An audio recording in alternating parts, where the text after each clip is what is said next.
Short stories in English. Poor and rich.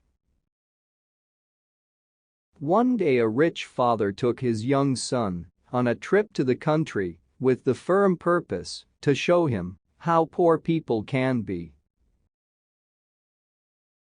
They spent a day and night in the farm of a very poor family. When they got back from their trip, the father asked his son, "How was the trip?" "Very good, Dad."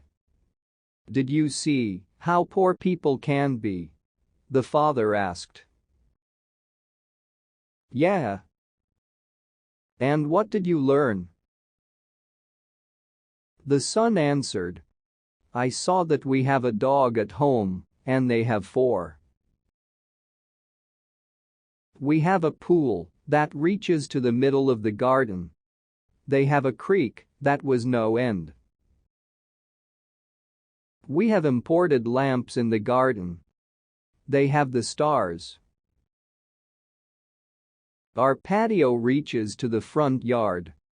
They have a whole horizon." When the little boy was finishing, his father was speechless. His son added, "Thanks, Dad, for showing me how poor we are." Isn't it true that it all depends on the way you look at things? If you have love, friends, family, health, good humor, and a positive attitude toward life, you have got everything.